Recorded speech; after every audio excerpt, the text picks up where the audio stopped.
Hi, my name is Tasha. I'm a former high school biology teacher. Today I'm going to walk you through some practice problems for the Praxis 5511 exam. This is a multi-subject exam with a subtopic of science, technology, and social perspectives. Okay, let's get started. Okay, question 1. What legislation was passed in 1965 when it became apparent that smoking is dangerous to a person's health? So let's go through each of these and I'll talk about each of them. So, Family Smoking Prevention and Tobacco Control Act. This really prevented the sales to minors and made sure that there wasn't as many opportunities to sell to minors.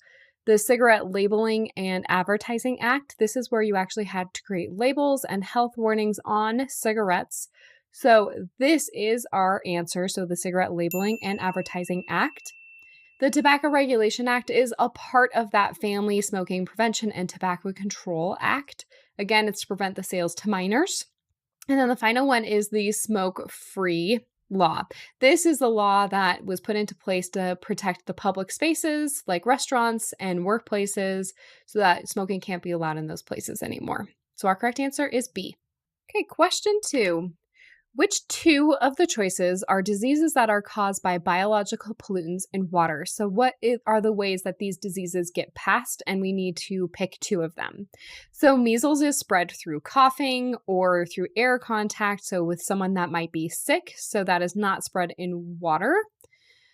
Dengue fever is spread through mosquitoes. So a mosquito bites an infected person and then they bite you.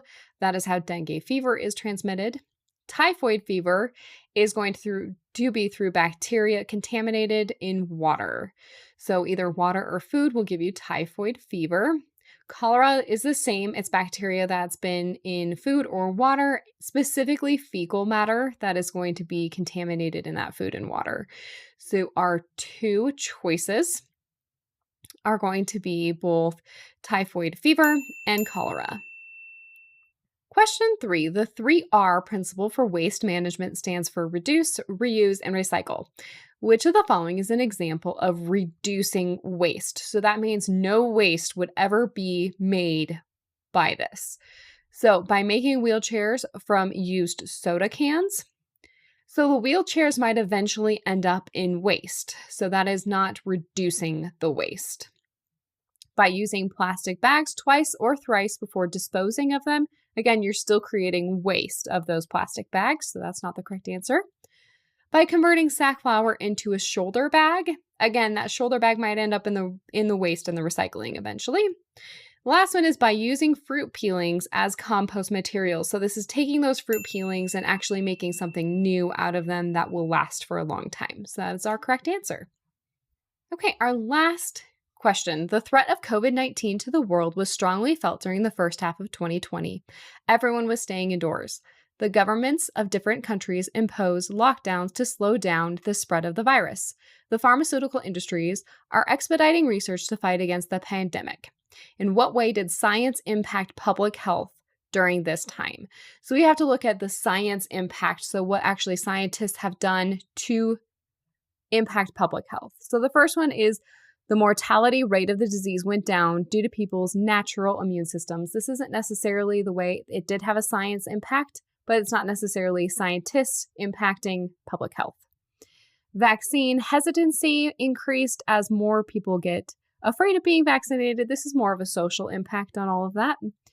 Mass vaccination allowed the world to go moderately back to normal. So this has a direct scientist impact on public health.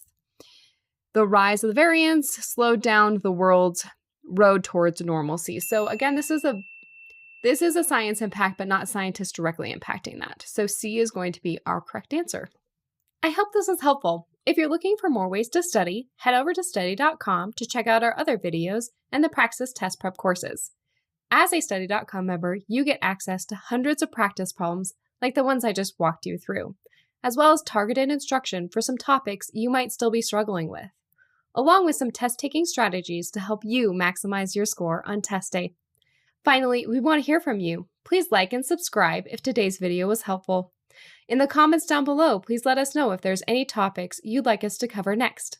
Good luck and happy studying!